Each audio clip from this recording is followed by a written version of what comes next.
Hello again, folks. Great to have John Reed today from Diginomica.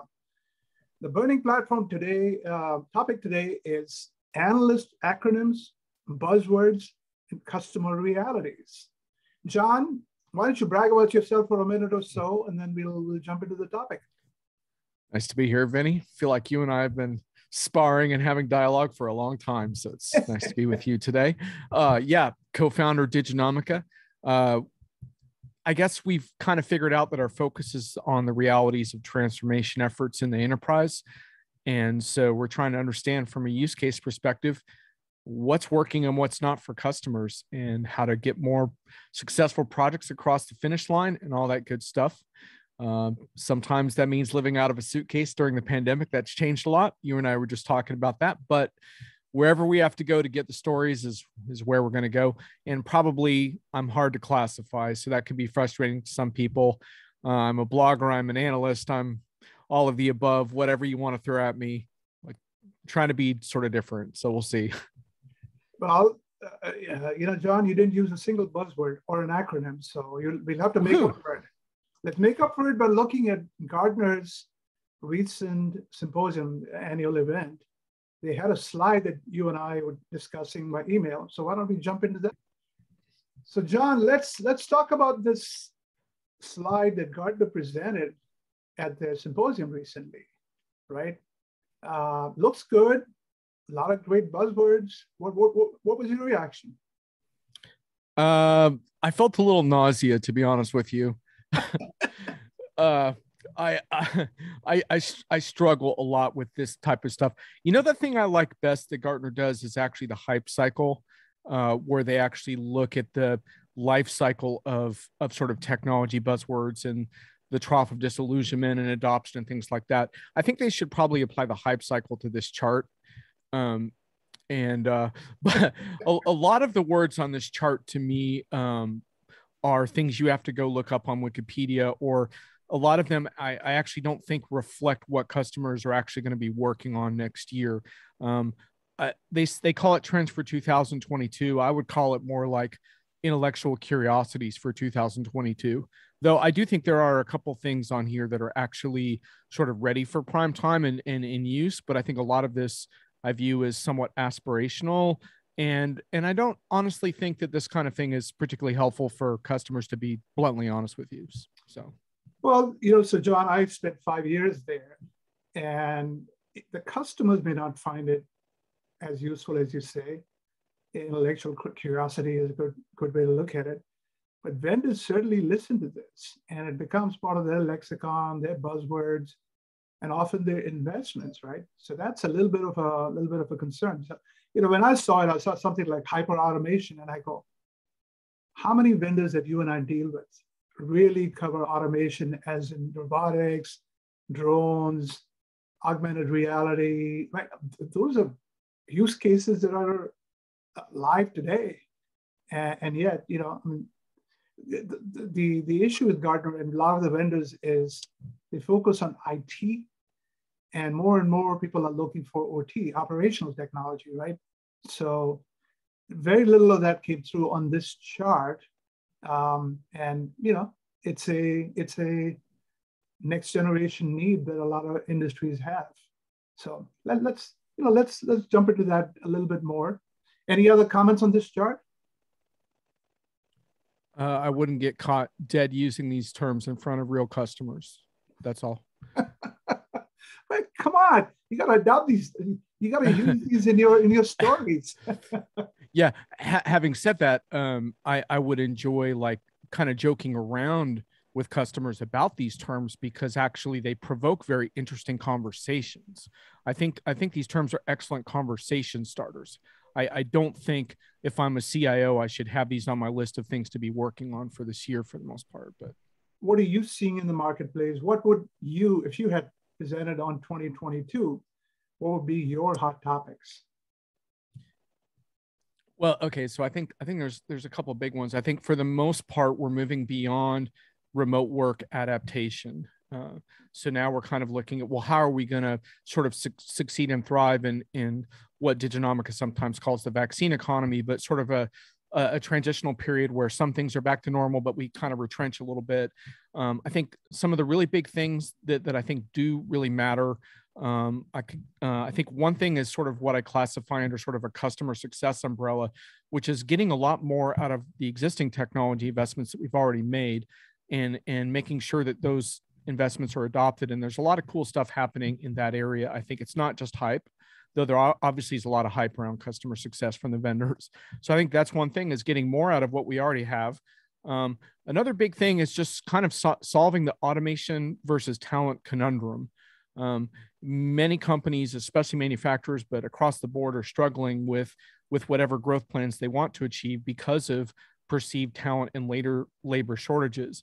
And there's all kinds of interesting solutions we can talk about to those problems, but they tend to come down to a combination of automation and better and more savvy approaches to talent. So I think that's a really, really huge theme for next year. And the other theme that I care about that Gartner doesn't really list on this chart at all, but I think, what I'm interested in really, Vinny, is what's real. I'm interested in what's actually going to impact our lives in a positive way the next year, both on the enterprise and a personal level. And one of the ones I would put on there is I sometimes call it continuous everything. But what it's all about is moving from these kind of static approaches to managing processes to a much more quote unquote real-time approach. You hear it in the context of, for example, continuous close, right? Or continuous planning. Like we can't get away with static reports and static financial plans once a year anymore. We have to adapt. And continuous is aspirational, obviously, to some extent, because most companies aren't ready to do, for example, continuous financial close. But a lot of them are looking to tighten that up. And it's possible to do that now with today's cloud applications and technology. So that's a really big thing that I look at, is like, for example, I just got back talking with a couple of customers at a cloud ERP event focusing on financials. And one of them has now adapted to a monthly planning cycle, which they kind of had to do for pandemic reasons. But now they're sitting here saying, gosh, we need to do this going forward as well, because our business is continuing to change at a really rapid rate. And I think the good news is that the sophistication of these tools has gotten to the point where you can do that now. So that to me are the things that kind of jump out. Having spent 5 years at Gartner in the 90s, I could see it back then. They had a very, very IT-centric core, very solid, right? Back then they had, just like we have flavors of cloud now, they had flavors of client-server computing, right? And very solid core. And they came up with a service-oriented architecture, really smart architectural analysts. They hired me and a bunch of other application analysts. We brought the business process layer along, but that it used to come and go. The IT architecture was always solid at Gartner. Now, what has happened in the industry, and I worry that this will lead to another generation, is if you look at the great visionaries in our industry, Hasso Plattner, Larry Ellison, Parker Harris, etc. They're all solid architectural folks, right? We haven't seen many process visionaries from SAP. I mean, they've lost their lead in verticals. We haven't seen many process visionaries when it comes to a lot of operational areas. So when I look at that, I worry when I look at this, and there's no application, no industry, no vertical emphasis at all, that we may be creating the next generation of architectural visionaries, not enough application visionaries. See what I'm saying? So that was one of my big worries with this chart. Yeah, I mean, I don't like you said, a lot of what we have on this chart is more on technology innovation side, not on process innovation. There are some interesting stuff going on in the process innovation area that's not covered here. So-called process intelligence, the rise of vendors like Celonis and Signavio, I think have something to offer there that is interesting. I think you're definitely right about industry, and I just did a pretty comprehensive review of a lot of Diginomica's use cases on the future of the CIO, and so much of it was very much about capitalizing on industry shifts, and whether it was like new forms of compliance or new ways of connecting to customers. And it was all about using data to transform business models. And it really wasn't a very tech heavy thing. It was really more about the sort of depth of industry experience. And to your point, how does that happen? How does that get rethought now? I think the only area I might disagree with you on is I think a good platform can maybe help with that, but I could elaborate on that. I don't want to talk too long. No. It is clearly needed, right? It's necessary, but not sufficient is my point. Clearly, solid architecture. During the pandemic, I saw every industry just go through significant shifts, right? So I talked to a healthcare executive who said, his words, we've been fighting around with telemedicine since 2001. Yeah. We could, our outpatient, maybe 2% was telemedicine. He says, within 3 months of the pandemic starting, we were up to 50%, right? I talked to a real estate executive, and he said, I've never seen so much change. Virtual home tours, digital mortgages, and so on, right? Higher education, everything moving to distance learning. So every industry went through massive changes. And I thought the application vendors were caught inadequate offerings for all that big change. Architecturally, they were able to support it, right? Work from home, cloud is better, they could do it. But application process-wise, they were caught insufficient functionality. So, I think I'd like to see a little more focus on application and business process in the different, as you say, we are moving into new vertical clouds and so on. We'll need a lot more of that. Well, one of my issues with a lot of the cloud vendors is I felt like they kind of got off easy because they have so many good news stories in the pandemic around, we were able to move to a cloud software and maintain continuity of our business operations and stuff like that. So there was a lot of pats on the back, and look, deservedly so. I mean, to be able to keep businesses running, when you have these massive transitions is like a huge deal. I don't want to discount it, but I feel like in some ways it stopped there. And, now you have this whole issue of, well, supply chains are still disrupted. So for example, how are retailers going to fare over this holiday season? Retailers not named Amazon and Walmart, when you're dealing with this intense demand versus these difficult issues, getting goods to the right place at the right time. Where are all the vendors who are supposed to be supplying, giving us this intelligent planning and all this stuff around, connecting these logistical operations with visibility? Where is all that? And so I think, now it's time to kind of put a little more pressure on that again and say, well, we have all these people working remotely and productively, but that's not the end of this. And so, I do think we need to shift the conversation. And what I've been trying to challenge vendors on is just provide some maturity models on how we're going to get there and help customers to see how they can do this. Because right now, I don't think we're there yet. You make a good point. Every vendor is saying supply chain issues, right? Because we're all facing it. I've asked a couple of them, show me how you help people resolve the supply chain issues. Don't promise I'll do it for you in the future. We need it now, right? So that's I think we're seeing the same thing, which is move on beyond just, hey, we supported, people remotely. The other thing from my process and application vision perspective, I look at what Amazon's done with their fulfillment centers, right? I mean, we've had warehouses for centuries, right? So it's not a new concept having a much bigger fulfillment center, but they really rethought the whole thing, right? Random they call it chaotic storage, conveyor belts everywhere, Kiva robots everywhere, scanners everywhere. It's a completely rethought model, right? And I don't see enough of that happening in the application area. They've taken last generation ledgers, last generation payroll, and so on, made it prettier, made it architecturally more contemporary. But I don't think they've rethought a lot of business processes. I'd like to see that too. Yeah, I mean, one thing I'm a bit excited about, and I hope it's not boring to some of the people watching, because I know that the Gartner chart is full of all this sexy stuff around generative AI and total experience and all this stuff. Hey, you gotta give them credit if you use them. yeah, copyright Gartner. But one thing that I'm actually kind of excited about is the possibility of really incorporating sustainability and energy consumption and all that kind of stuff into the core of our applications.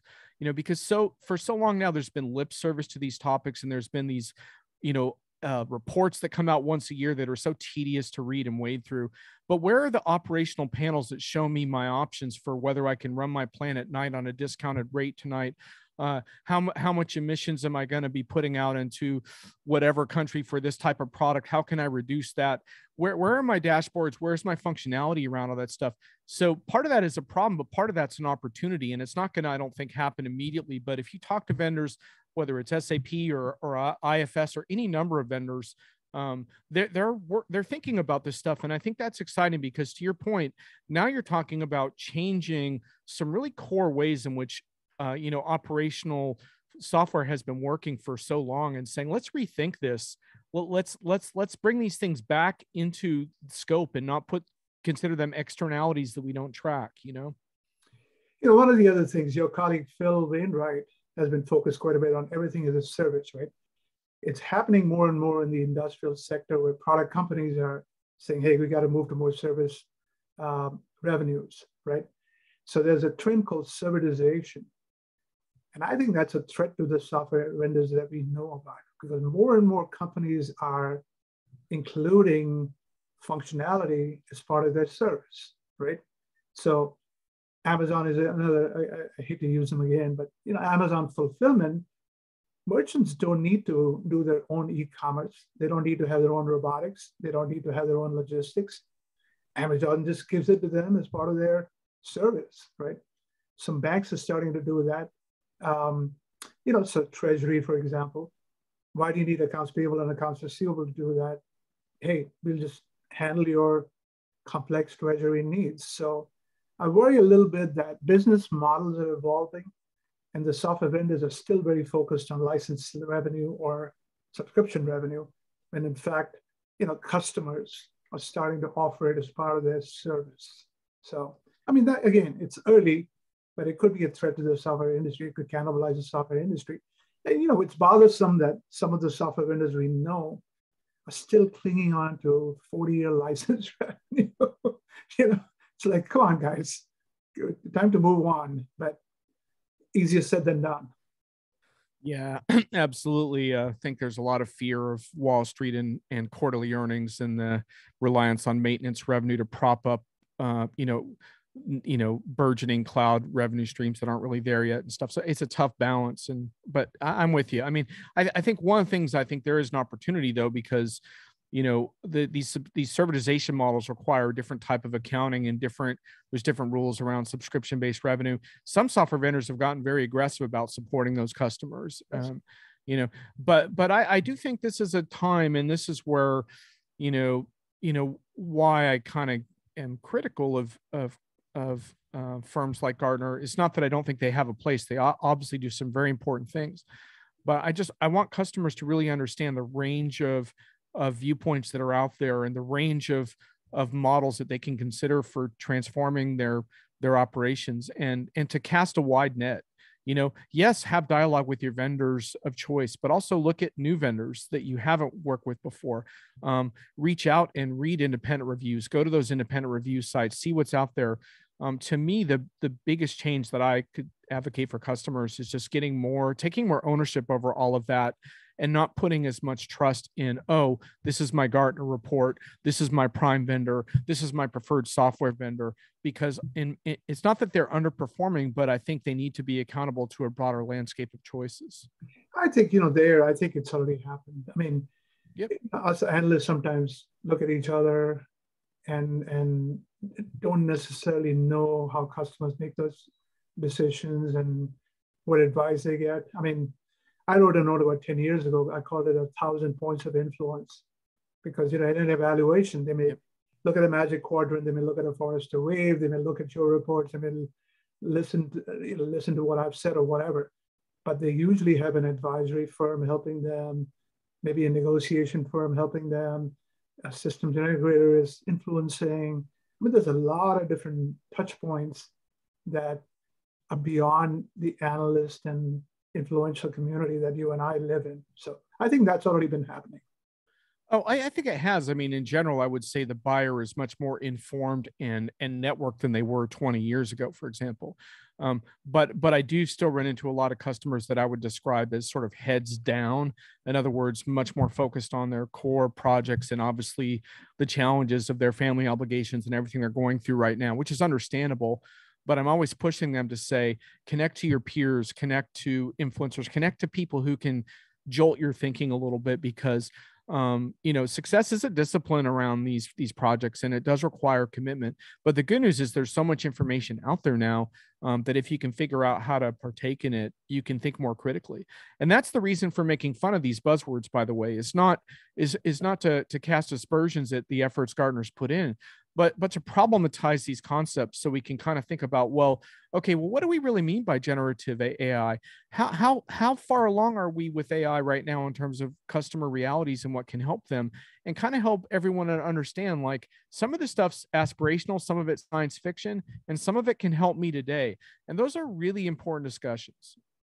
As you were talking, I was thinking about one of the other risks for application vendors is a lot of customers, especially in the vertical processes, are back to custom development. Some of them are forming consortiums because the application vendors haven't delivered that, right? So that is a risk. And Gartner actually is pretty good at custom development, life cycles and tools and so on. So, it's a complex world out there. Like you say, look at other vendors, but also look at other deployment strategies and development strategies, and don't just go with who you've had for the last 20 years. Exactly. I think these industry consortiums are interesting too, right? Because in the pandemic, we saw so-called competitors cooperating with each other in certain ways in that they hadn't before, and realizing that if they pool some of their interests, it's actually better in the long run. And I think vendors have an opportunity to play, helping to support these industry initiatives. But if they don't, they're going to happen anyway. And I think that's largely a positive, that's come out of this whole scenario, is realizing, yeah, we beat each other up a lot, but we got to learn how to work together a little bit too. A lot of attorneys don't like to hear what you just said. They've always worried about collusion, investigations, and so on. But no, I mean, hey, why not collaborate on at least back office stuff and common stuff that is not a huge competitive advantage, right? So you mentioned Amazon as a dominant player. I think one thing I think is really interesting. You think about, where are the opportunities? I've been reading Ray Wong's most recent book on digital giants and digital duopolies, which is a good book, by the way. But there's a lot of buzzword bingo in that book. I just heard come on, not Ray. in the last few sentences, I got both data supremacy and decision velocity. But of course, I say it like Ray does, decision velocity. But part of his theme is the dominance in certain industries of these emerging digital giants that have access to so much data. And Amazon's obviously one of them, right? And that the data that you own becomes a perpetual advantage, right? And so if you partner with Amazon, but they have all the customer data in the end, then they have a huge advantage, which is a key point in Ray's book. But one of the things I kind of want to push back on a little bit with Ray is I'm not sure that it's always just, two dominant players and then scorched earth for everybody else. I mean, like think about Amazon, for example. Like Amazon's last mile is a gig economy nightmare. I mean, I can't tell you all the different places my packages have been left in the last number of months since Amazon's gig economy drivers took over. And some of that stuff was kind of expensive. And you think about like, well, is there room for some last mile opportunities here where at a customer touch point? Because Amazon's turned that over to the gig economy, and it's barely functional as far as I'm concerned, because it's all volume metrics. They just want to drop off your package as fast as possible, get on to the next. Is there room for someone that might actually want to come in and help me assemble something or provide a consulting relationship? You talk about advisory, right? And so, to me, there's some really interesting stuff that the digital giants aren't good at, Gartner used to use the term channel master, right? Whoever owns the customer relationship can dictate the whole supply chain. Right. We saw last year things like DoorDash, right? They started owning the customer relationship, or Instacart, right? Becoming the face of the customer. I mean, they're becoming fairly influential players in their own way. And what's to stop DoorDash from saying, why do I need to do business with the major food chains? Why don't I set up my own ghost kitchens and deliver that to the customer? So there's some fascinating new trends emerging that every company should be watchful for. Absolutely. And don't surrender to the digital giants is basically what I would say. Well, we have to come up with a six-year term for what I just described, a buzzword for that. Yeah. And it's really neat also to see the things that happen to support that. I mean, the way that Shopify, for example, has emerged to support small businesses that can't possibly compete with an e-commerce presence anymore, but can then use that functionality as a building block. In a company like ours, Diginomica, look, I mean, we're just a small group of upstarts, but we used a lot of cloud building blocks to compete, and we couldn't do that without that. And so I think, to me, there's some really cool stories around small businesses competing more effectively with these kinds of things that get overlooked. Anything else you're looking forward to next year other than getting together at events again? Yeah, I mean, I think, for me, I'm looking forward to seeing how companies can take what they've learned and kind of combine it. Like you said, we'll probably have more in-person stuff again, but I've been very outspoken about the fact that, and frustrated about how little I think virtual has really been tapped into. And I think, there's ways that we can gather online to bolster what we do in person. And I don't think we've done enough. And, the events model that we had before wasn't all that great to begin with. And so it's great to see each other, but I think there's so much creativity we can employ. And so I'm hoping that we can combine some of the things that we've learned this year. I mean, I've had some amazing experiences online. Unfortunately, very few of them have been at enterprise software virtual events. Exactly. When Apple launched the iPhone 12 last year, I asked for permission and I accepted from that. And it was just remarkable. I mean, everyone was cooped up at home, right? And Apple took the whole event out, right? So they strapped the iPhone to the bottom of a truck. They had iPhone strapped to drones. So they brought a lot of the outside to the event, or their own, spaceship headquarters. And I told some attendants, I said, get out of your bedrooms, guys. Go do stuff outside. I don't think anyone did that. Yeah, it feels a little bit untapped to me. And I'm hoping that maybe we can have some imaginative approaches next year, because, while we will do more stuff in person again, we're not going to just surge right back to normal. It's not going to be like that. And so, how can we do more of both? I mean, I through like this Web Summit conference that I went to last year, they did a terrific job on a couple of occasions of gathering media people from all over the world in these like peer roundtable sessions that were just spectacular discussions on business models, data privacy issues, like very peer oriented. And a lot of vendors didn't wake up to the fact that gatherings of like 7 to 12 or 13 people online can be very powerful. And there was so much of an emphasis on trying to get this broadcast scale right that they lost track of the possibility of keeping these relationships going. And so anyway, I feel like there's so much there. That's probably a topic for another burning platform. The vendor communication is very outbound. They really don't know how to solicit much input. It throws their model off. So we should save that for another conversation. Yeah, we burned enough of the platform for one discussion, but it was fun to shoot it out with you. So thanks. Thank you, John. Happy New Year. Yeah, to you as well. Bye-bye.